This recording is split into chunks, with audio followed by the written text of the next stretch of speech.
अब देखो जो topic that we are starting with today, we are starting with the topic standard costing. हम लोग जो टॉपिक ले रहे हैं today, we are starting with the topic standard costing. ठीक है ना? तो लगाओ heading standard costing and variance analysis. CA inter का टॉपिक है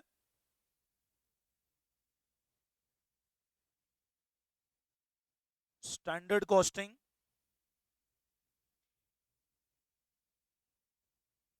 एंड वेरिएंस एनालिसिस।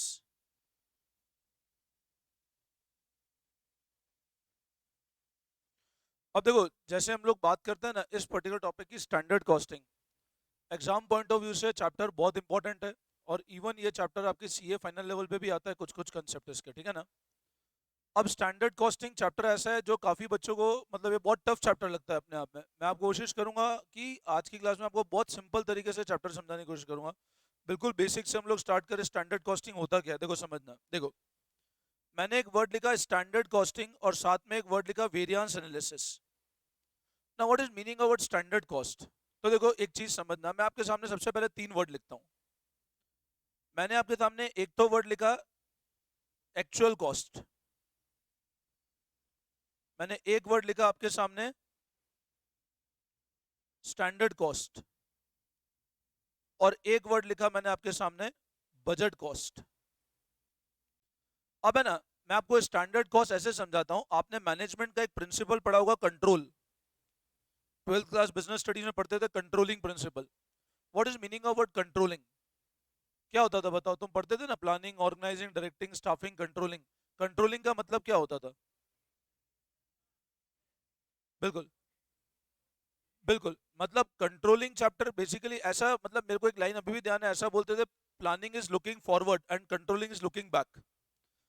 कंट्रोल का मतलब क्या होता है? बेसिकली हम लोग क्या करते हैं, जब मैं बात करता हूं वर्ड कंट्रोल की, कंट्रोलिंग मतलब क्या होता है, हमने जो स्टार्टिंग में प्लानिंग करी, हमने जो स्टार्टिंग में प्लानिंग करी, मैंने ये सोचा कि मेरे जब सी एंटर चालू होगा, मैं सी एंटर के अंदर दो ग्रुप दूंगा। धीरे धीरे जैसे चला, एंड में आता आता तो मैं एक ग्रुप भी पास नहीं कर पाया। अब कंट्रोलिंग मतलब क्या होता है? रिजल्ट आकर के अपने परफॉर्मेंस को चेक करना कि मैंने जो प्लान किया था उससे मैं कितना डेविएट हो गया हूं। अब वो डेविएशन दो तरह का हो सकता है। वो डेविएशन हो सकता है बैड भी हो, वो डेविएशन गुड भी हो सकता है। मतलब स्टैंडर्ड कॉस्टिंग बेसिकली किस पे फोकस करता है कि हमने जो स्टार्टिंग में प्लानिंग करी और जो एक्चुअल रिजल्ट अचीव हुए, उन दोनों में कितना डेविएशन है। कि जो मैंने प्लानिंग करी और जो मेरे एक्चुअल रिजल्ट अचीव हुए, what is the extent of deviation in both, that is known as basically standard costing. ये बहुत सिंपल कंसेप्ट है। अब वो जो डेविएशन होता है वो दो तरह का हो सकता है। या तो डेविएशन एडवर्स हो सकता है, एडवर्स मतलब क्या हुआ, बैड। या डेविएशन हो सकता है अच्छा हो, अच्छा मतलब फेवरेबल, फेवरेबल मतलब वो गुड। तो स्टैंडर्ड कॉस्टिंग का बेसिकली कंसेप्ट क्या है कि हम लोग क्या करते हैं, हम लोग ये करते हैं कि हमने जो स्टार्टिंग में प्लानिंग करा, हमने, जैसे अब मैं बात करता हूँ स्टैंडर्ड कॉस्टिंग की। मैंने आपको बेसिक तो बताया कि मैंने जो प्लानिंग करी और एक्चुअल रिजल्ट, इन दोनों के डिफरेंस को जब मैं कंपेयर करता हूं तो मैं वो जो डिफरेंस है उसको कहता हूं डेविएशन। बट स्टैंडर्ड कॉस्टिंग की भाषा में उस डेविएशन को हम लोग बोलते हैं वेरियांस। उस डेविएशन को हम लोग क्या बोलते हैं? वेरियांस मतलब डिफरेंस। अब ये जो वेरियांस हो सकता है, ये एडवर्स भी हो सकता है और फेवरेबल भी हो सकता है। बोलो, आई बात समझ में? अब यहां पर मैंने स्टार्ट करने के पहले आपको तीन वर्ड बताए। एक तो मैंने बताया आपको वर्ड एक्चुअल कॉस्ट, एक मैंने आपको वर्ड बताया बजट कॉस्ट, और एक वर्ड मैंने आपको बताया स्टैंडर्ड कॉस्ट। अब तीनों में क्या अंतर है समझना। एक्चुअल कॉस्ट, बजट कॉस्ट और स्टैंडर्ड कॉस्ट। मान लो मेरे को एक पेन बनाना था, जिस पेन से मैं लिख रहा हूं पेन मेरे को बनाना था। साल के शुरुआत में 2022 मान लो ईयर स्टार्ट हुआ। अब साल के शुरुआत में मेरे को ये इच्छा थी कि मेरे को ये साल के 100 पेन बनाने। मैंने बजट कितने का बनाया कि मैं साल के कितने पेन बनाऊंगा। मैंने बजट बनाया कितने पेन का कि मैं साल के कितने पेन बनाऊंगा, 100 पेन। ये मैंने बजट बनाया कि मैं जब ये साल स्टार्ट होगा तो कितने पेन बनाऊंगा, 100 पेन। और मैंने कॉस्ट ले ली कि एक पेन की जो मेरे को कॉस्ट पड़ेगी वो पड़ेगी 10 रुपए। ये मैंने एस्टिमेट बना लिया। मेरी बात ध्यान से सुनना। मैंने बजट बनाया साल के शुरुआत पे कि मेरे को कितने पेन बनाने, 100 पेन।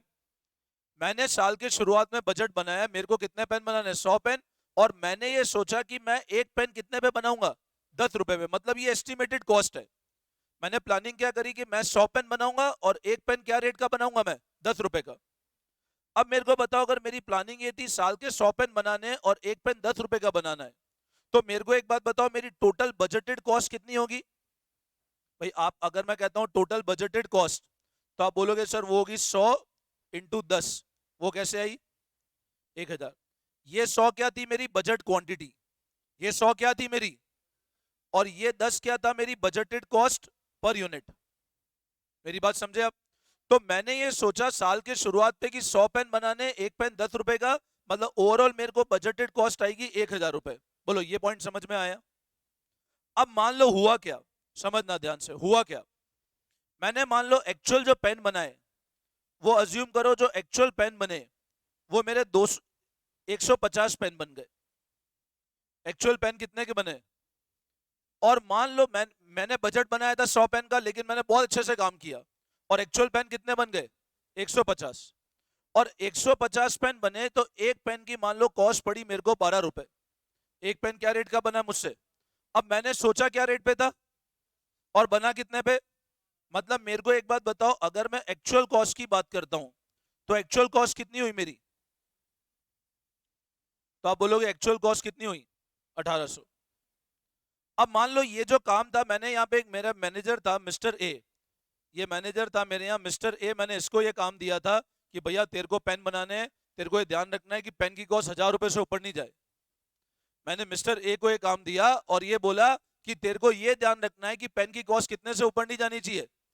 मतलब मैंने उसको बोल दिया ये ध्यान रखना 1000 रुपए से ऊपर पेन की कॉस्ट जानी नहीं चाहिए। जबकि एक्चुअल में पेन की कॉस्ट हो कितनी गई? 1800। अब मैंने मिस्टर ए को बुलाया, मैंने कहा इधर आ भाई। बोले क्या हुआ?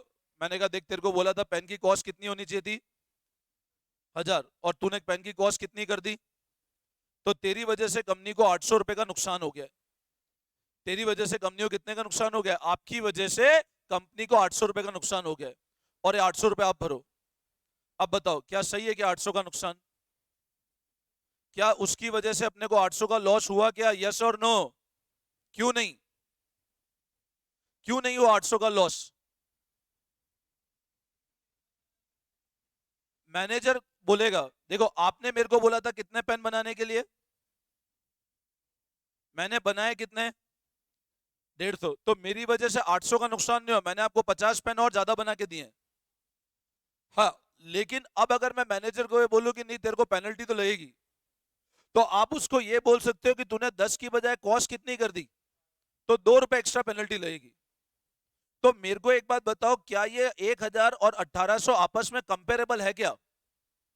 क्या कंपेयर कर सकते हो क्या? क्या बोल सकते हो तेरे को 1000 रुपए पे बनाने को बोला था और तूने 1800 बनाया? क्या कंपेरेबल है क्या? नहीं है ना कंपेरेबल। क्यों? क्योंकि ये 100 पेन पे है और ये कितने पेन पे है? 150 पेन पे। तो यहां पे कंसेप्ट आता है स्टैंडर्ड का। अब मैं क्या बोलता हूं, मैनेजर मुझको ये बोलता है देखो आपने मेरे को बजट बना के दिया, बजटेड कॉस्ट आपने निकाली कैसे? बजटेड क्वांटिटी में क्या मल्टीप्लाई कर दिया? कॉस्ट। और आपकी कॉस्ट आई 100 के हिसाब से, तो 100 के हिसाब से 1000 रुपए होनी चाहिए थी। और मैंने एक्चुअल काम किया कितना, तो बोलता है एक्चुअल कॉस्ट। वो निकाली कैसे? Actual quantity into actual price. Actual quantity में क्या मल्टीप्लाई कर दिया? अब एक्चुअल क्वांटिटी कितनी थी मेरी और एक्चुअल प्राइस कितनी थी, तो इस हिसाब से मेरी एक्चुअल कॉस्ट आई 1800 रुपए। लेकिन अब मैं मैनेजर को बोलता हूं कि मैनेजर मेरे को बताता है कि देखो मेरी यहाँ पे स्टैंडर्ड कॉस्ट, यहां पर बच्चे कंफ्यूज होते हैं, बजट कॉस्ट को एक ही मान लेते हैं क्या? बट ये ध्यान रखना standard cost is not same as budget cost. वो मेरे को ये बोलता है कि जो मेरी स्टैंडर्ड कॉस्ट है, वो स्टैंडर्ड कॉस्ट कितनी होनी चाहिए थी? 150 पेन पे कितनी होनी चाहिए थी? 1500 रुपए। मेरी बात समझे आप? मतलब ये ध्यान रखना कि जब भी मैं स्टैंडर्ड कॉस्ट निकालता हूं, तो स्टैंडर्ड कॉस्ट हमेशा किस पे निकलती है? एक्चुअल पे। अब स्टैंडर्ड कॉस्ट का फॉर्मूला कैसे बना? Actual quantity into budgeted cost per unit. मतलब अब मेरे को एक बात बताओ, ये दोनों कंपेरेबल फिगर है। मैं उसको ये बोल सकता हूं कि देख भाई 150 पेन के लिए लगने कितने चाहिए थे? और तुमने लगा कितने दिए, मतलब तुम्हारी वजह से कंपनी को 300 रुपए का लॉस हुआ तो वो कंपेरेबल है। बट ये ध्यान रखना कि मैं 1000 को 1800 से कंपेयर नहीं कर सकता हूं। ये सबसे पहला कंसेप्ट होता है स्टैंडर्ड कॉस्ट का। स्टैंडर्ड कॉस्ट का मतलब होता है कि वो cost which is on actual, कि एक्चुअल पे कॉस्ट होनी कितनी चाहिए। मेरी बात ध्यान से सुनना। देखो, तीन तरह की कॉस्ट है। यहां पे बच्चों को सबसे ज्यादा कंफ्यूजन यही होता है। बजटेड कॉस्ट, मतलब बजटेड कॉस्ट का मतलब मैंने बजट कितने का बनाया। बजटेड कॉस्ट मतलब मैंने कितने यूनिट बजट बनाया, उस हिसाब से कॉस्ट कितनी होनी चाहिए। जब मैंने बात किया वर्ड एक्चुअल कॉस्ट का, एक्चुअल कॉस्ट मतलब एक्चुअल कॉस्ट हुई कितनी, एक्चुअल कॉस्ट मैं हिंदी में लिख देता हूं, लगी कितनी। और जब मैं बात करता हूं वर्ड स्टैंडर्ड कॉस्ट की, स्टैंडर्ड कॉस्ट का मतलब होता है कि जो मेरी एक्चुअल आउटपुट है, जो मेरा एक्चुअल आउटपुट है उस पर कॉस्ट कितनी होनी चाहिए, उस पर कॉस्ट कितनी होनी चाहिए। बोले समझे आप लोग? तो हमेशा ध्यान रखना जब भी हम लोग वेरिएंस की बात करते हैं, वेरिएंस के अंदर एक्चुअल को किससे कंपेयर करना है, हमेशा स्टैंडर्ड से। Actual are always compared with standard. मतलब अगर हमारा आउटपुट चेंज हो रहा है, ये बजट अगर बना है मान लो 100 यूनिट पे, बजट कितने यूनिट पे बना है, और आपने एक्चुअल में 80 बनाए, तो आपको क्या करना पड़ेगा, जब भी डेविएशन वेरिएंस निकालेंगे, अपने को ये जो स्टैंडर्ड है इसको 80 के हिसाब से रिवाइज करना पड़ेगा। ये होता है स्टैंडर्ड कॉस्ट। तो अगर मैं आपके सामने अब ऐसा बोलूं कि बजटेड कॉस्ट का मतलब हुआ budgeted quantity into budgeted cost per unit, agree करोगे? अगर मैं आपके सामने बोलूं एक्चुअल कॉस्ट का मतलब हुआ actual quantity into actual cost per unit, agree करोगे? और अगर मैं आपके सामने बोलूं स्टैंडर्ड कॉस्ट मतलब actual quantity into budgeted cost per unit, agree करोगे? मतलब ये ध्यान रखना, पर यूनिट बजटेड कॉस्ट बोलो, या इसको एक और नाम से जान सकते हैं स्टैंडर्ड कॉस्ट पर यूनिट। इसको भी एक और किस नाम से जान सकते हैं, स्टैंडर्ड कॉस्ट पर यूनिट। मतलब अगर मैं ऐसा बोलूं कि standard cost per unit is always equal to budgeted cost per unit, agree करोगे? Standard cost per unit is always equal to budgeted cost per unit, agree करोगे? बट ये ध्यान रखना, total standard cost is not equal to total budgeted cost. Yes और no? क्योंकि total standard cost हमेशा किस पे निकलेगी, एक्चुअल पे। स्टैंडर्ड कॉस्ट मतलब एक्चुअल के लिए कितनी कॉस्ट होनी चाहिए, एक्चुअल मतलब कितना हुआ, तभी तो आप वेरिएंस चेक कर पाओगे। और बजटेड मतलब मैंने ओवरऑल बजट बनाया कितने का, मैंने ओवरऑल बजट बनाया कितने का, ये होता है बजटेड कॉस्ट। बोलो समझ में आया? यहां तक कोई डाउट? ठीक है, तो स्टार्ट करो, लिखो आप लोग। The standard costing is based on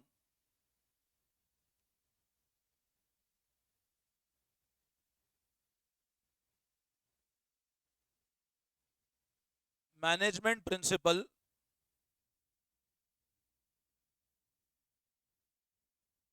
controlling,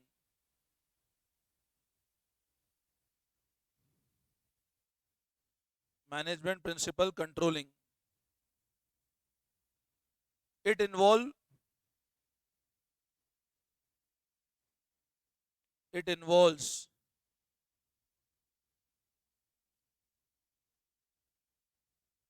comparison of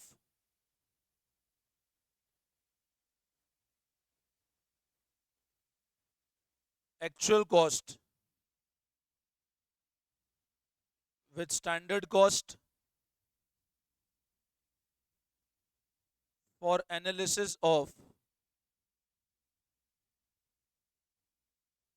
variance, for analysis of variance.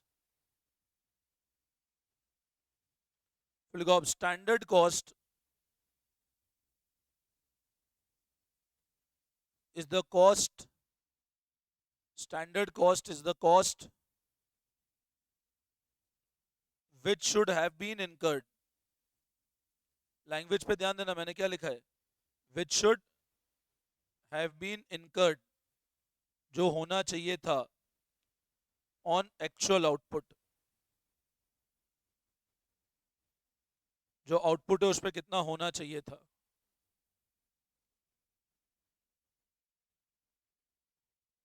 ठीक है, फिर लिखो the variance can be, adverse bracket में ए लिखना, और फेवरेबल ब्रैकेट में लिखो एफ। एडवर्स और फेवरेबल, वेरियांस एडवर्स भी हो सकता है और फेवरेबल भी हो सकता है। अब यहां मैं आपको कुछ कुछ तरीके बता दूंगा, उससे ध्यान रखना, एक नोट करके लिखना।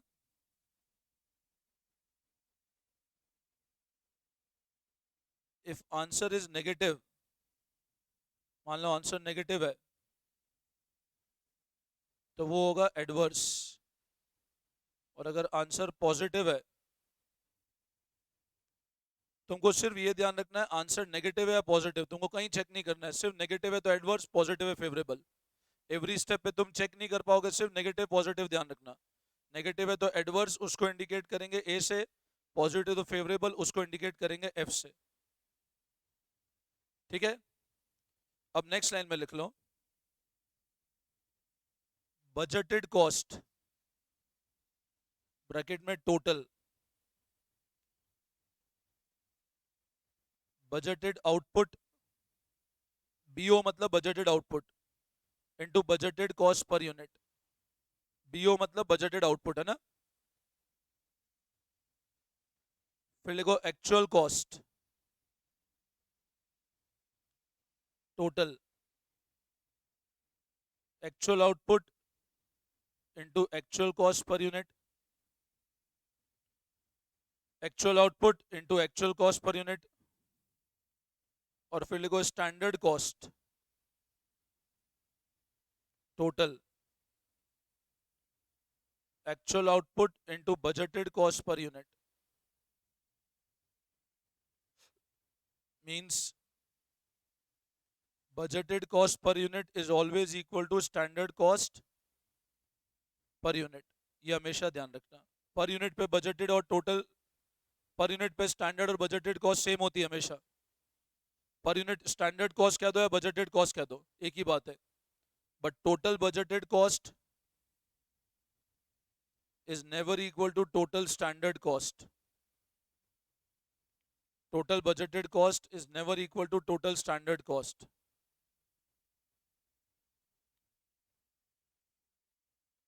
और नेक्स्ट लाइन लिखो for computation of वेरियांसेस,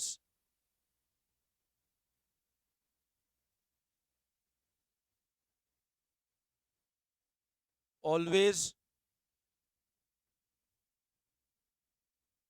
comparison will be made of standard cost with actual cost। Budget का कभी कंपेयर नहीं करना, ये ध्यान रखना। Never budgeted cost is to be compare with actual, हमेशा कंपैरिजन किसका होगा, स्टैंडर्ड कॉस्ट का कंपैरिजन किससे होगा, एक्चुअल कॉस्ट से। बोलो यहां तक किसी को डाउट, एनी कंफ्यूजन, समझ आया। ठीक है, अब मेरी बात सुनना ध्यान से, देखो समझना। अब हम लोग स्टैंडर्ड कॉस्टिंग की एप्लीकेशन कहां कहां करते हैं तो समझना। देखो मैंने लिखा एप्लीकेशन ऑफ स्टैंडर्ड कॉस्टिंग, कि स्टैंडर्ड कॉस्टिंग कहां कहां अप्लाई होता है। अब पता है ये दो जगह अप्लाई होता है, सब लोग सुनना ध्यान से। एक तो कॉस्ट पे, और एक प्रॉफिट या सेल्स पे। सुनना ध्यान से मेरी बात। जो स्टैंडर्ड कॉस्टिंग की एप्लीकेशन होती है वो दो जगह होती है, एक तो कहां हो सकती है और एक कहां हो सकती है। अब मैं आपको ये बता रहा हूं कि अपने को फॉर्मूले, मैंने क्या बताया, अपने को एवरी फॉर्मूले में आंसर ये देना है कि वो एडवर्स है कि फेवरेबल है। अगर आंसर नेगेटिव में आया तो मैंने क्या बताया आपको, क्या मानना है, और अगर आंसर पॉजिटिव में तो क्या है वो, फेवरेबल। अब चेक कैसे करें, मेरी बात सुनो। मेरे को एक बात बताओ, अगर मैं बात करता हूं कॉस्ट की, मैंने बजट बनाया 10 रुपए का, मैंने बजट कितने का बनाया, और एक्चुअल कॉस्ट हो गई 12 रुपए। ठीक है, मैंने बजट बनाया 10 रुपए का, एक्चुअल कॉस्ट कितनी हुई, 12। अच्छा मैं बोलता हूं मैंने प्रॉफिट का बजट बनाया था 10 का, और एक्चुअल प्रॉफिट हुआ 12 रुपए। अब ये मेरा बजट था और ये मेरा एक्चुअल है। ये मेरा बजट है, पर यूनिट की बात कर रहा हूं, पर यूनिट बजट स्टैंडर्ड में कोई फर्क नहीं पड़ेगा, और ये मेरा एक्चुअल है। अब मेरे को बताओ इस केस में बजट बनाया 10 का, एक्चुअल हुआ 12 का, बोलो अच्छी बात है कि खराब बात है, एडवर्स और फेवरेबल। तो आप बोलोगे सर इस केस में तो ये क्या है अपना, अच्छा मैंने प्रॉफिट का बजट बनाया 10 रुपए का और एक्चुअल प्रॉफिट हुआ 12 रुपए का, बोलो एडवर्स की फेवरेबल। अब यहां फेवरेबल, मतलब ये क्लियर है कि सर अगर कॉस्ट के अंदर बजटेड कॉस्ट ज्यादा है एक्चुअल कॉस्ट से, बजटेड कह दो या स्टैंडर्ड कॉस्ट, पर यूनिट की बात कर रहा हूं मैं, तो रिजल्ट क्या आएगा अपना, सॉरी, अगर बजटेड कॉस्ट कम है एक्चुअल कॉस्ट ज्यादा है, तभी तो रिजल्ट एडवर्स होगा। एक्चुअल कॉस्ट ज्यादा है और बजटेड कॉस्ट कम है, तो रिजल्ट क्या आएगा अपना, एडवर्स। और अगर रिवर्स है तो रिजल्ट क्या आएगा हमेशा, यस और नो। लेकिन अगर मैं बात करता हूं इस वाले केस की, तो मेरे को एक बात बताओ, मैंने बजटेड प्रॉफिट अगर 10 रुपए था और एक्चुअल प्रॉफिट कितना हुआ, तो रिजल्ट क्या है मेरा, तो मतलब अगर एक्चुअल ज्यादा है बजटेड से तो फेवरेबल, और बजटेड ज्यादा है एक्चुअल से तो प्रॉफिट में उल्टा चलेगा, सिंपल। तो मेरे को आंसर मैंने क्या बताया, अगर आंसर नेगेटिव हो तो एडवर्स ले लो। तो अब मेरे को एक बात बताओ, कॉस्ट वाले जब भी मैं वेरिएंस निकालूंगा, कभी भी अगर मैं वेरिएंस कॉस्ट वाले निकालूंगा और मेरे को आंसर नेगेटिव पॉजिटिव चेक करना है, तो मेरे को एक बात बताओ, मैं हमेशा क्या करूं, स्टैंडर्ड माइनस एक्चुअल करूं, समझो। स्टैंडर्ड कॉस्ट 10 रुपए, एक्चुअल कॉस्ट 12 रुपए, आपको अपने आप पता लग गया आंसर कितना आया, तो रिजल्ट क्या आया। अगर आप उल्टा करोगे तो फिर आपको एवरी स्टेप पे चेक करना पड़ेगा एडवर्स है फेवरेबल है। मैंने आपको तरीका बताया, आप सिर्फ नेगेटिव या एडवर्स ध्यान रख लो। तो नेगेटिव कब आएगा वैल्यू, जब एस और ए का कंपैरिजन ऐसे होगा, एस माइनस ए। अगर मेरे को आप बताओ ए माइनस एस करोगे, अगर तुमने ए माइनस एस किया कॉस के फॉर्मूले में, तो आप बताओ ए कितना था और एस कितना है, तो आपके सामने रिजल्ट आएगा प्लस, तो आपको लगेगा है क्या ये, जबकि है एडवर्स। तो जब भी अपन लोग कॉस्ट के वेरिएंस की बात करेंगे, हमेशा ध्यान रखना फॉर्मूले में क्या यूज करना है हमको हमेशा, ताकि आपको नेगेटिव आंसर आए एडवर्स, पॉजिटिव आए फेवरेबल, फिर दिमाग कुछ लगाना ही नहीं है।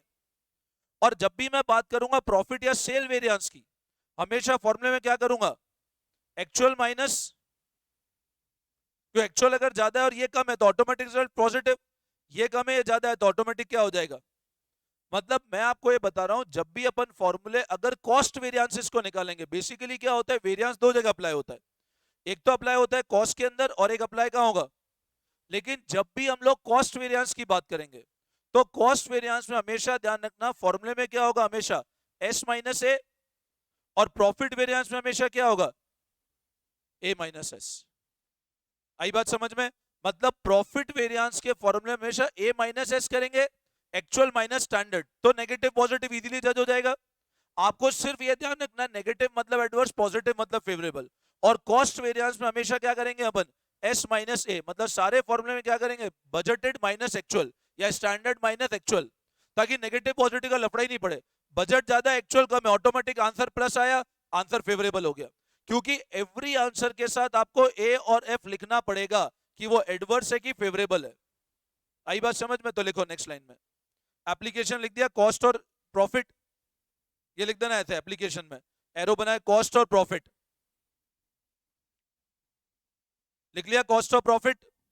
अब लिखना नेक्स्ट लाइन में, for calculation of, for calculation of cost variance always S minus A, bracket में लिख दो, will be used in formula for calculation of cost variance, always s minus a will be used in formula while for calculation of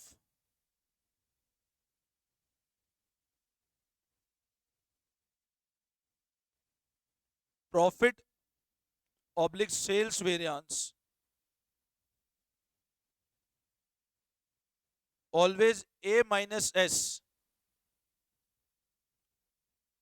will be used in formula. बोलो आई बात समझ में? अब ये कर लोगे तो एडवर्स फेवरेबल सिर्फ आंसर प्लस माइनस चेक करके जज कर लोगे, वरना एवरी स्टेप पे चेक करना पड़ेगा एक्चुअल स्टैंडर्ड को। ये कंसेप्ट ध्यान रखना। यहां तक कर लिया सबने कॉपी? हटा दो इसको, थोड़ा स्पीड बनाओ थोड़ा सा। अब लिखो कॉस्ट वेरिएंस। अब कॉस्ट वेरिएंस कौन कौन से हैं तो लिखो। अब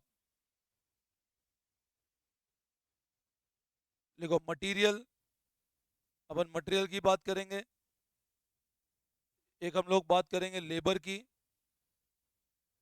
और एक हम लोग बात करेंगे ओवरहेड्स की। ओवरहेड्स में दोनों साथ आ जाएंगे, एक हो जाएगा फिक्स, एक हो जाएगा वेरिएबल। तो कॉस्ट वेरिएंसेस के अंदर हम लोग एक तो बात करेंगे मटेरियल, एक हम लोग बात करेंगे लेबर, एक हम लोग बात करेंगे ओवरहेड्स। ओवरहेड्स में दोनों आ जाएंगे फिक्स और वेरिएबल। अब एक वेरिएंस अच्छे से समझ लोगे तो ऑटोमेटिक, मतलब ऐसा समझ लो एक धागा खींचा ना तो ऑटोमेटिक सारे धागे खींच जाएंगे। एक वेरिएंस पे ग्रिप हो गया, मटेरियल वेरिएंस पे लेबर ओवरहेड सब एज इट इज चलता जाएगा, थोड़ा थोड़ा चेंज होता जाएगा बस। बहुत अच्छे से समझना। मैं पहले वेरिएंस से स्टार्ट कर रहा हूं, मटेरियल वेरिएंस। हटा दो इसको। अब लिखो first starting material variance.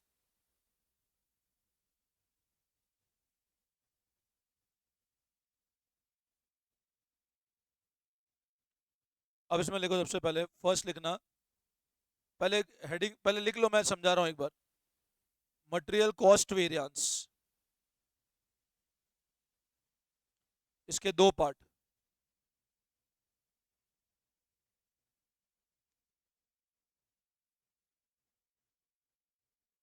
Material price variance bracket में लिखो एमपीवी, और लिखो मटेरियल यूसेज वेरिएंस ब्रैकेट में लिखो एमयूवी। मटेरियल कॉस्ट वेरिएंस इधर लिख दो ब्रैकेट में एमसीवी। मटेरियल कॉस्ट वेरिएंस के दो part, price variance usage variance. Usage के अंदर वापस दो पार्ट,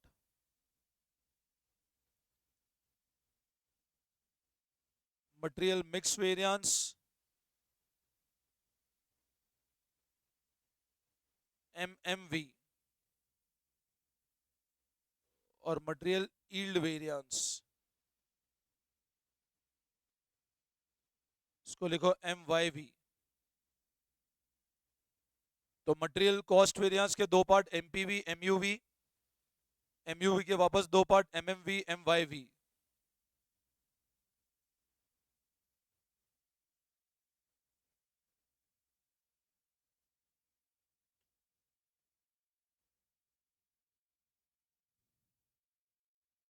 ठीक है, अब इसको ध्यान से समझना। देखो मटेरियल वेरिएंस, मेरे को ये पता लगाना है सबसे पहले कि ये प्रोडक्ट बना मान लो।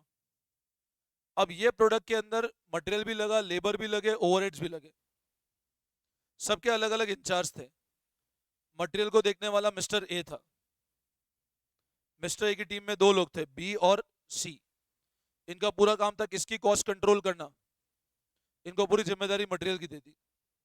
आज जैसे मान लो मेरे यहाँ 4 बैच है, सीए फाउंडेशन है, इंटर है, 11th है, 12th है। मैंने 11th की जिम्मेदारी पूरी लेट से मोहित सर को दे दी, और मोहित सर के नीचे 4 जनों का स्टाफ है।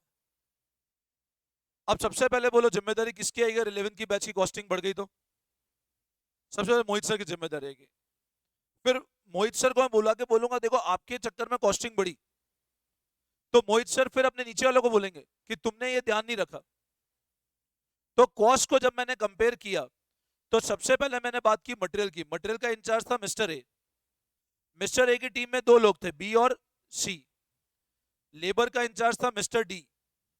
उसकी टीम में वापस दो लोग थे, ई और एफ, और ओवरहेड्स का इंचार्ज था मिस्टर जी।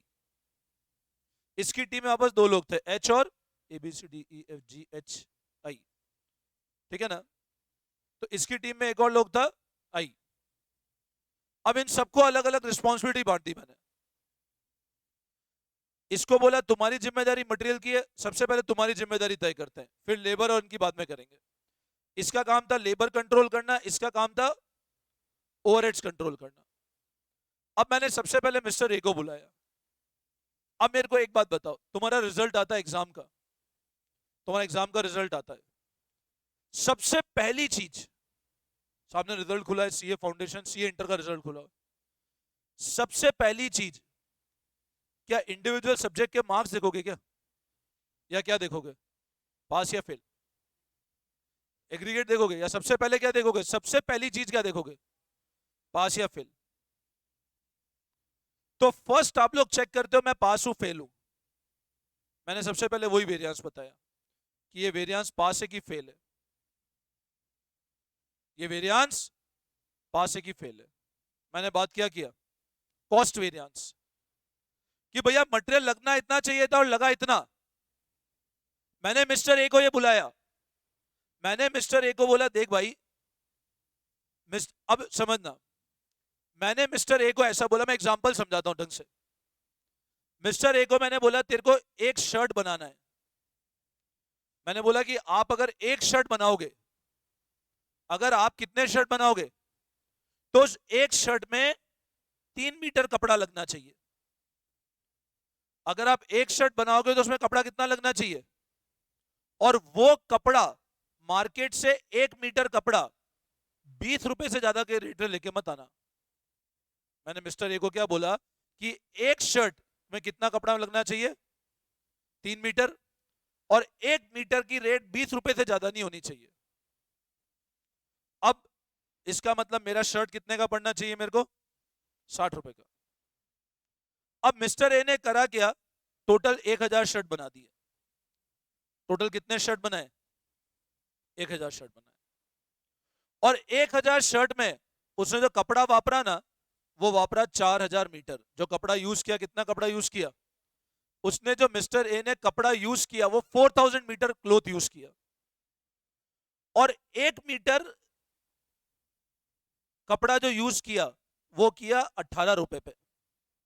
क्या रेट पे यूज किया, तो 4000 इंटू 18, ये आता है ओवरऑल कॉस्ट कितनी हुई, 72,000। 18,000 इंटू 4 करोगे तो ओवरऑल कितनी कॉस्ट हुई, 18 इंटू 4000, 72,000। अब मैंने मिस्टर ए को बुलाया, मैंने कहा तेरे को बोला था कॉस्ट लगनी कितनी चाहिए थी, और तूने 72,000 काम कर दिया। एक काम कर, तू 71,940 रुपए कंपनी को कंपनसेट कर, तेरे चक्कर में हमको 71,000 रुपए नुकसान हो गया।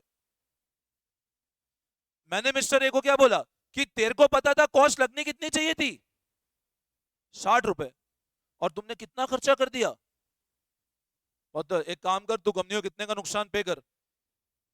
अब मिस्टर ए की एकदम से आंखें बड़ी हो गई, बोले ये क्या हुआ। बोलो क्या सही बात है क्या, क्यों नहीं है भाई। आप मिस्टर ए बोलेगा वो एक शर्ट है, मैंने बनाया कितने, तो ये तो बजट है ना भाई। आपने बजट एक शर्ट का दिया, मैंने 1000 बनाया, तो 1000 के हिसाब से देखो मेरी कॉस्ट कितनी होनी चाहिए। तो हमने कहा बात तो सही है। तो वापस मैंने क्या बोला, स्टैंडर्ड कॉस्ट निकालें। क्या निकालें, तो मैंने मिस्टर ए को बोला एक काम कर, देख 1000 शर्ट की कॉस्ट लगनी कितनी चाहिए थी।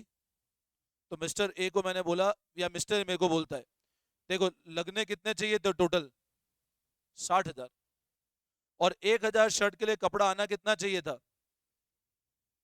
और 1 मीटर क्या रेट से आना चाहिए था, वो भी वही बात है। मेरी बात समझे ना आप। तो मेरे को ये बताओ, ये कॉस्ट कौन सी कॉस्ट कहलाएगी, बोलो। अभी मैंने बताया था शुरुआत में, क्या कहेंगे इसको, स्टैंडर्ड कॉस्ट। ये क्या हो गई, अच्छा स्टैंडर्ड कॉस्ट को निकालने के दो तरीके, actual output into budgeted cost per unit, या ये इनपुट है, ये स्टैंडर्ड क्वांटिटी इनपुट है, ये इनपुट है ना। इनपुट कितना हुआ, 3000 मीटर, और 1 मीटर की रेट क्या है, ये भी स्टैंडर्ड कॉस्ट ही आ रहा है। ठीक है, खैर अभी अपन इन फॉर्मूले को आगे समझते हैं, अभी मेरी बात समझना। मैंने मिस्टर ए को बोला देख भाई तेरी एक्चुअल कॉस्ट हुई कितनी, 72,000 रुपए, जबकि स्टैंडर्ड कॉस्ट होनी कितनी चाहिए थी। अब इस 60,000 का मतलब क्या है कि जो मैंने काम किया उस पे खर्चा होना कितना चाहिए था और एक्चुअल खर्चा हो कितना गया। जो मैंने काम किया उस पे खर्चा होना चाहिए था 60, एक्चुअल हो कितना गया। तो मैंने मिस्टर ए को बोला कि बताओ कितना गड़बड़ कर दिया तुमने। अब मैंने आपको स्टार्टिंग में बताया था जब भी कॉस्ट वेरिएंस की बात करेंगे अपन एस माइनस ए करेंगे कि ए माइनस एस करेंगे, एस माइनस ए। अब बताओ सिंपल 60 बताओ 12,000 रुपए फायदा है नुकसान है, चेक करके बताओ। नुकसान है, नुकसान मतलब एडवर्स है। अब अपन अगर आप ए माइनस एस करोगे तो आंसर पॉजिटिव आ जाएगा, तो इसलिए कॉस्ट में क्या बताया मैंने, एस माइनस ए। तो मैंने मिस्टर ए को बोला देख स्टैंडर्ड माइनस एक्चुअल 60, अभी मैंने कोई फॉर्मूला नहीं बताया, सिर्फ लॉजिक समझा रहा हूं। आंसर आया 12,000 और ब्रैकेट में क्या लिख दिया, एडवर्स। मैंने तुम्हारी परफॉर्मेंस के कारण कंपनी को कितने का नुकसान हो गया, 12,000 का। अब मैंने मिस्टर ए को ये बोला कि ये कंट्रोल है, ये अपना करेक्टिव एक्शन लो और कोशिश करना अगली बार ये गड़बड़ नहीं हो, और मेरे को चेक करके बताओ गड़बड़ क्यों हुई। कंपनी का मैनेजर बोल रहा है मिस्टर ए को कि चेक करके बताओ ये गड़बड़ क्यों हुई। अब मिस्टर ए बोलता है ठीक है मैं चेक करता हूं। अब मिस्टर ए के नीचे कौन लोग काम करते थे, बी और सी। मिस्टर ए के नीचे कौन लोग काम करते थे। अब बी का काम था, बी तो मान लो कंपनी का प्रोडक्शन मैनेजर था, बी कंपनी का क्या था, और सी कंपनी का परचेज मैनेजर था। सी कंपनी का क्या था। अब ए को मैंने बोला भैया तुम्हारी तनख्वाह से कितने रुपए कटेंगे कि तुम्हारे चक्कर में कंपनी को नुकसान हुआ। तो ए ने बोला भैया मेरी तनख्वाह से क्यों हटूं, मैं उनके ऊपर डालूंगा, उनने काम करने में नालायकी करी। उसने बुलाया बी को, बी जरा। अब बी को बुलाया और सी को बुलाया, बोला तुम दोनों एक काम करो 6,000 रुपए तुम दो और 6,000 रुपए तुम दो, तुम्हारी तनख्वाह से दोनों से मैं भी 6,000 रुपए काटूंगा क्योंकि मैनेजमेंट मेरी 12,000 रुपए काट रहा है। अब बी बोलता है यार 12,000, बोले 6,000 हम क्यों दें। सी बोलता है मैं 6,000 क्यों दूं। बोला नहीं, मैनेजमेंट ने ए के ऊपर कितने का लॉस लगा दिया, पेनल्टी कितने की लगा दी, क्योंकि उसके चक्कर में मैनेजमेंट बोल रहा है 12,000 लॉस हुआ। अब सी बोलता है, बोले मैंने काम बिल्कुल अच्छा किया, मैं तो दूंगा नहीं 1 रुपया भी। बोले क्या अच्छा काम किया बता। सी बोलता है मेरा काम क्या था, सामान मार्केट से परचेज करना। आपने मेरे को बोला था क्या रेट पे सामान लेके आना है, 20 पे, और मैं तो मार्केट में नेगोशिएशन का सामान लाया कितने रुपए पे, 18। बोले 20 की चीज में 18 पे लाया ना, और 6,000 रुपए झूठ मार रहे हो पेनल्टी की मेरे को। तो सी ने कहा मैंने तो काम बिल्कुल अच्छे से किया, मेरी जिम्मेदारी कहां है इसमें। स्टैंडर्ड कॉस्टिंग का पर्पज एक और है, रिस्पॉन्सिबिलिटी फिक्स करना। सी बोलेगा ना आपने मेरे को बोला सामान लाना कितने पे था और वो सामान में लाया कितने पे, तो मैंने तो कंपनी को कितने का फायदा कराया, तो मेरी तो गलती नहीं है, मैं तो और अच्छा काम किया। तो रिवॉर्ड देना दूर की बात और पेनल्टी लगा रहे हो, तो वाजिब बात है सी की। अब ए क्या कर रहा है, ए को पता लग गया ओवरऑल कॉस्ट में गड़बड़ कितने का हुआ था, ये पास फेल, कि भैया 60 लगना चाहिए था, 60 लगना चाहिए लगा 72, ये पास फेल कि 12,000 रुपए का गड़बड़ हुआ है मटेरियल में। अब उसको एनालाइज करके चेक किया कि आगे किस कारण से गड़बड़ हुआ है। तो पहला कारण पता लगा, एक तो कारण क्या हो सकता है, प्राइस, क्या मार्केट से रेट गड़बड़ तो नहीं थी खरीदने की, और दूसरा कारण क्या यूसेज गड़बड़ तो नहीं हुआ। अब मैंने कहा यार देखो सी तो सही बात बोल रहा है, बेचारा सी ने तो 20 का काम और 18 में करा, सी के चक्कर में 2 का और फायदा हुआ। अब ए ने कहा बी को कि भैया तेरे चक्कर नुकसान हुआ। तो बी का काम क्या था, सामान बनाना। तो बी को बोला कि भैया तेरे को पता था जब एक शर्ट के लिए कितना कपड़ा रखना था अपने को, तुमने ध्यान रखा ही नहीं, तुमने एक शर्ट के लिए कपड़ा ले कितना लिया, तो इस कंपनी को एक शर्ट पे 1 मीटर ज्यादा देना पड़ गया। तो बोला हाँ तुम रियल कल्प्रिट हो बी, कि तुम्हारे चक्कर में नुकसान हुआ, इसने तो फायदा कराया है। अब सी तो बोलता है मेरा फायदा मेरे को दो, मैंने 2 रुपए का जो फायदा मेरे को इंसेंटिव दो, और उस बी से पैसा वसूलो। तो कितना पैसा वसूले, तो हम क्या करते ये चेक करते कि जो 12,000 रुपए गड़बड़ हुई इसका कारण क्या है। तुम पास हुए, तो देखा पास कैसे हो गया, मेरे तो पास होना ही था मेरे को, है कि नहीं, ये पास कैसे हो गया, मैं तो लायक ही नहीं था पास होने के। अब तुमने देखा इंडिविजुअल नंबर देखो मैं, तुमको पता लगा नहीं यार मतलब मैं पास होने लायक हूं, और मैं अगर एफर्ट डालता तो और अच्छा कर सकता था। देखो, डेविएशन अगर फेवरेबल है इसका मतलब आप अपने आप को और एक्सपेक्टेशन बढ़ा सकते हो, और एडवर्स है तो आपको चेक करना पड़ेगा अगली बार ये नहीं हो। तो जब पहले फॉर्मूले की बात की मैंने, मटेरियल कॉस्ट वेरिएंस, ये हुआ पास फेल। फॉर्मूला क्या बना इसका? स्टैंडर्ड कॉस्ट माइनस स्टैंडर्ड, मतलब मेरे आउटपुट पे कितनी कॉस्ट होनी चाहिए और एक्चुअल लगी कितनी। अब बच्चों जब मैंने इसको चेक किया तो पता चला इसमें दो गड़बड़ हो गए, या तो परचेज गड़बड़ हुआ या यूसेज, यही तो गड़बड़ होगा मटेरियल में। तो मैंने बात की अगले वेरिएंस की, जिसको क्या नाम दिया? मटेरियल का प्राइस वेरिएंस। क्या नाम दिया? अब मेरे को बताओ, मटेरियल प्राइस वेरिएंस फॉर्मूला कैसे बनेगा? सिर्फ फॉर्मूला समझो। हमने सी की जिम्मेदारी तय करनी थी, सी की जिम्मेदारी मेरे को तय करनी थी। सी बोलता है मेरे को सामान बोला कितने रुपए पे लाने का, और मैं लाया कितने रुपए पे, तो मेरी परफॉर्मेंस फेवरेबल है। वापस बोलो, एस माइनस ए करें कि ए माइनस एस करें? एस माइनस ए मैंने बताया फॉर्मूले में हमेशा कॉस्ट में। तो सी ये बोलता है कि फॉर्मूला कैसे बनेगा प्राइस का, माइनस, लेकिन 2 रुपए तो दे नहीं सकते जितना क्वांटिटी परचेज किया। अब सी को हमने बोला कि ठीक है तुम एक काम करते, मार्केट से 3,000 मीटर कपड़ा ही लेके आते, 4,000 क्यों लेके आए? बोले मैं परचेज तो उतनी करूंगा जितना बी डिमांड करेगा, मेरा काम है रेट कम करना, बट परचेज मेरे को थोड़ा ना पता, परचेज तो उतनी करूंगा जितना बी ने प्रोडक्शन ने मांगा, तभी तो बना पाएगा। उसने 4,000 मीटर मांगा और मैं 3,000 मीटर ले आऊंगा, तो गड़बड़ हो जाएगा ना। तो बोलेगा मैंने कंपनी को 2 रुपए बचाए, कितने मीटर पे? 4,000 मीटर पे, 3,000 मीटर पे नहीं। बोलेगा मैं परचेज उतनी करूंगा जितना प्रोडक्शन वाला मांगेगा। तो बोलता है मैंने कंपनी को 2 रुपए बचाए कितने मीटर पे? तो बताओ फॉर्मूला क्या बना? इनटू, या स्टैंडर्ड क्वांटिटी मत कर देना। तो सी की परफॉर्मेंस पता लग गई कि नहीं यार, वाजिब बात है। देखो ये 60 होना चाहिए था, हुआ कितना? अभी मैं बिल्कुल अच्छे से एक टेबल बना के समझाऊंगा, तुमको और समझ में आ जाएगा। ये एडवर्स, सी की परफॉर्मेंस पता लगानी थी। मैंने कहा 20, और एक्चुअल कितना हुआ, और एक्चुअल कितना सामान खरीदा सी ने? तो सी ने तो कंपनी को 8,000 रुपए का फायदा कराया, आंसर प्लस में आया, मतलब फेवरेबल। अब मैंने बात किया अगले वेरिएंस का, ला भाई बी का नंबर लगाता हूं। तो बी को बोला, मैंने कहा यूसेज वेरिएंस। कौन सा वेरिएंस? Usage variance. अब बी को बोला देख भाई तेरे को क्वांटिटी यूज कितनी करनी थी? 3,000 मीटर। भाई तेरे को 1,000 शर्ट ले कितनी क्वांटिटी यूज करनी थी? 3,000 मीटर। तो मैंने फॉर्मूला क्या बनाया? तो क्वांटिटी यूज कितनी करनी थी, तूने एक्चुअल कितनी यूज करी, तो कंपनी का नुकसान हो गया 1,000 का। अब ला तू 1,000 मीटर कपड़ा दे, कपड़ा कहां से दो? पैसा ले लो और क्या, कपड़ा थोड़ा ना देंगे। भैया तुम पढ़ रहे हो तो मैं तुमसे गुड्स थोड़ा मांग रहा हूं, तुम पैसा ही दे रहे हो ना मेरे को। तो उसको बोला तुम पैसा दो, अब कितना पैसा दे? अब मल्टीप्लाई करे किससे? अब मैं मल्टीप्लाई किससे कर देता हूं? स्टैंडर्ड प्राइस से। क्यों? एक्चुअल प्राइस है इसलिए नहीं, अगर तुमने एक्चुअल से मल्टीप्लाई कर दिया तो सी का बेनिफिट बी को मिल जाएगा। भाई सी ने 20 की चीज कितने पे खरीदी? बी को बोला तेरे को प्राइस से मतलब ही नहीं है, तेरे लिए प्राइस कांस्टेंट है, तू तेरे कपड़े पे ध्यान दे। तो इसलिए मल्टीप्लाई किससे करा हमने? स्टैंडर्ड प्राइस से। तो ये कौन सा वेरिएंस बना?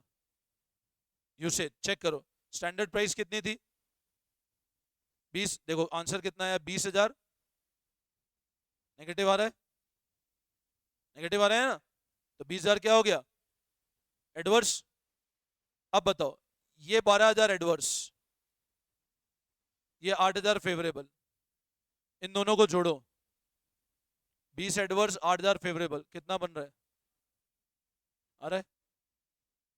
देखो ना ऊपर टेबल, सिंपल टेबल पे नजर डालो, एमसीवी के दो पार्ट, एमपीवी और, इन दोनों को जोड़ोगे तो क्या बनेगा? Cost variance. तो अब मैं अगर ऐसा बोलूं कि material cost variance is equal to,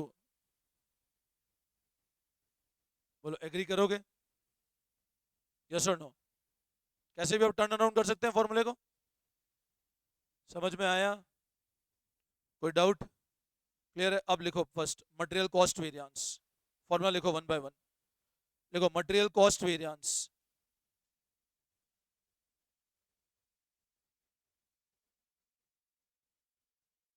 bracket में लिखो एमसीवी,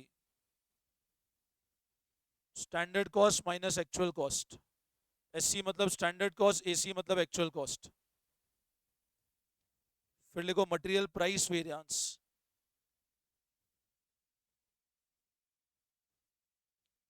एमपीवी। फॉर्मूले का सिर्फ नाम देख लो, प्राइस वेरिएंस मतलब प्राइस का डिफरेंस इनटू एक्चुअल क्वांटिटी। फिर लिखो मटेरियल यूसेज वेरिएंस,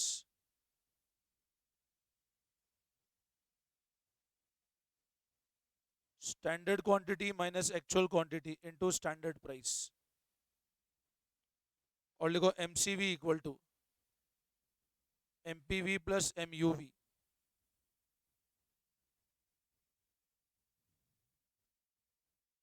बोलो यहां तक समझ में आया? यहां तक कोई डाउट? वापस समझाओ।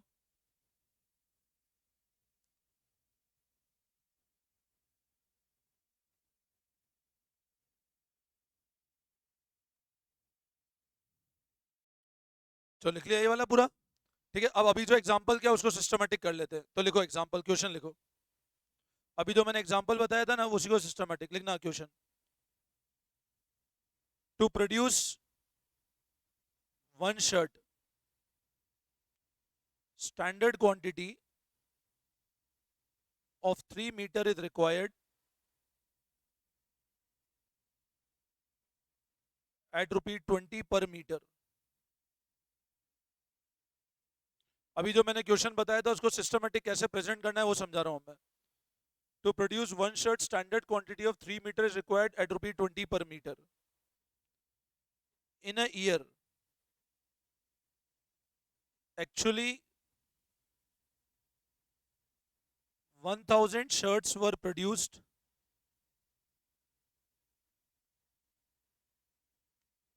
using 4000 meter at an actual cost of 72,000। Calculate, short form लिख देना, MCV, MPV and MUV.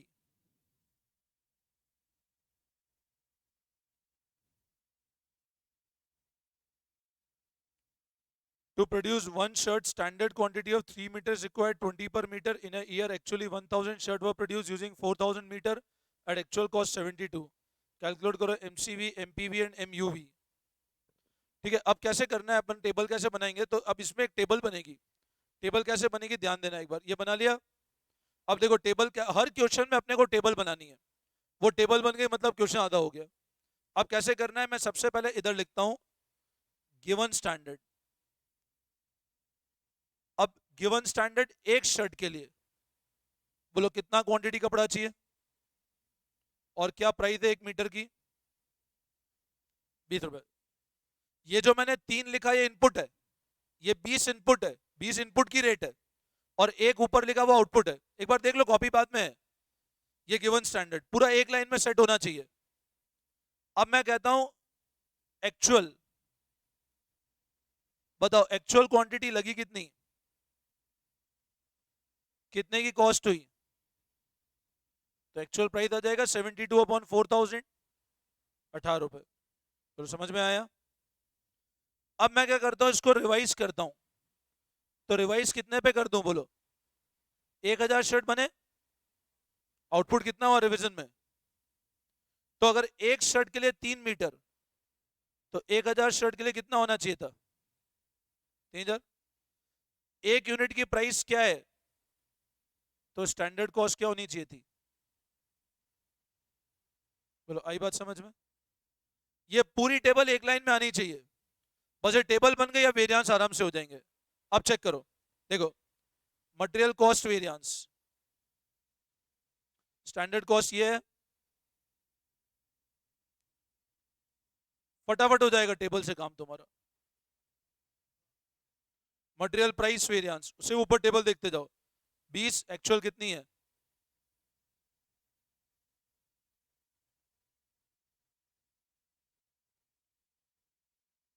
4000 actual quantity, कितना आया? और मटेरियल यूसेज वेरिएंस।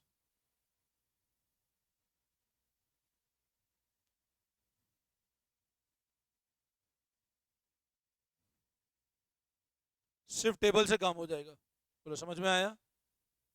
ये पूरी टेबल एक ही लाइन में आनी चाहिए, ऐसा नहीं एक्चुअल नीचे पिट कर दो तो गलत हो जाएगा, फिर कैलकुलेशन गड़बड़ हो जाएगी। करो कॉपी फटाफट, करो कॉपी इसको।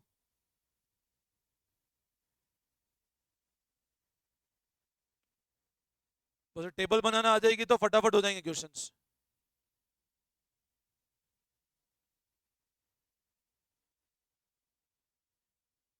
करो करो फटाफट कॉपी करो।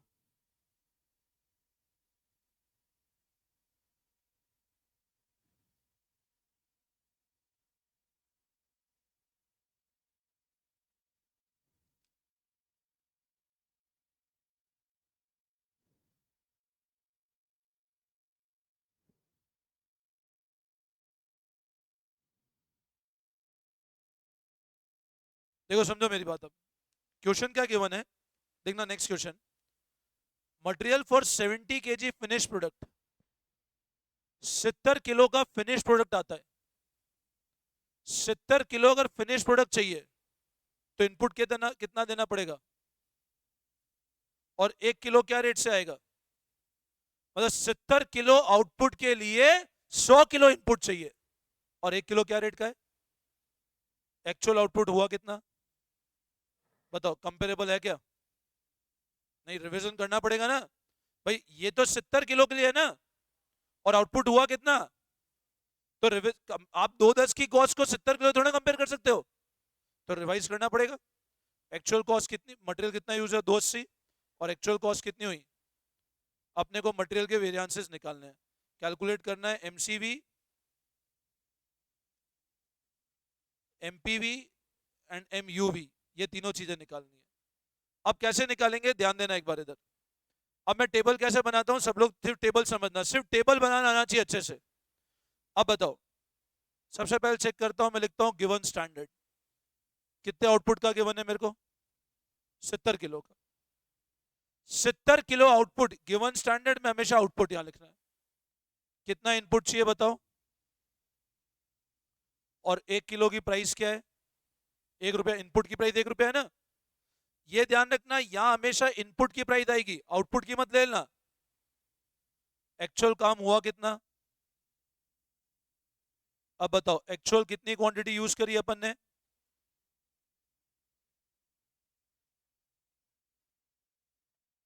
और एक्चुअल कॉस्ट हुई कितनी? 252। तो बोलो एक्चुअल प्राइस कितनी आ जाएगी? 252 अपॉन 280। सॉल्व करना नहीं है, सिर्फ ऐसे रहने दो इसको, ऐसे रहने दो, क्योंकि एंड में कट जाएगा वो, है ना। बोलो यहां तक कोई दिक्कत? अब मैं रिवाइज करता हूं, रिवाइज आउटपुट कितना है, इस पर रिवीजन कर लूं। अब रिवीजन में लिखा स्टैंडर्ड क्वांटिटी। अब मेरे को बताओ, 210 का आउटपुट आता है, 100 इनपुट पे आउटपुट कितना आता है? भाई 210 खुद 70 के बराबर है ना। ये भी अब मेरे को देखना है 70 के लिए इनपुट कितना चाहिए, 70 के लिए 100 चाहिए। ये स्टैंडर्ड बोलते हैं भैया 70 आउटपुट आएगा तो इनपुट कितना दो, तो 210 आउटपुट चाहिए, तो इनपुट कितना जरूरत पड़ना चाहिए, कितना दिया उससे मतलब नहीं है, कितना दिया वो तो ये है, बट देना एक्चुअल था कितना। तो 210 खुद 70 के बराबर है, और इंटू किया 100, तो कितना आता है बताओ? 3 लाख।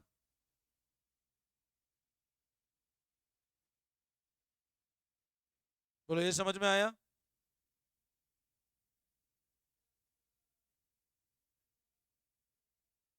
210 खुद आउटपुट है ना, 3 लाख, और 1 यूनिट क्या रेट पे है, तो स्टैंडर्ड कॉस्ट कितनी आ गई? अब निकल जाएंगे वेरिएंस आराम से। अब बताओ मटेरियल कॉस्ट वेरिएंस क्या होगा?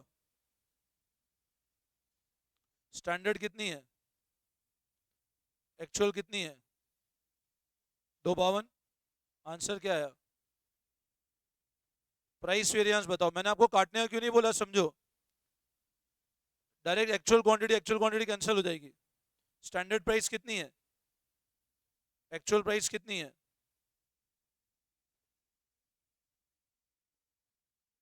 और इनटू क्या कर दूं? तो आप जब मल्टीप्लाई करोगे ना तो 280 280 ऑटोमेटिक कैंसिल हो जाएगा।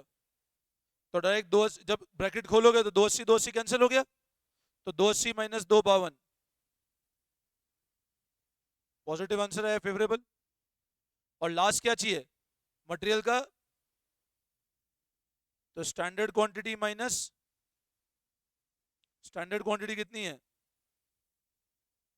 3 lakh, actual quantity 280, standard price कितनी है 1, तो देखो 20,000, चेक करो, ये 48,000, ये 28 और ये 20 मैच हो रहा है टोटल। तो MCV equal to MPV plus MUV.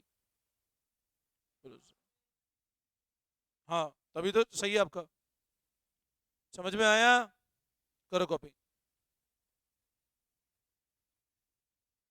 बस इसको देखना, फिर हम नेक्स्ट क्लास में करेंगे कंटिन्यू, ठीक है ना। अब मैं कर लूंगा इस क्लास को, ठीक है। चलो।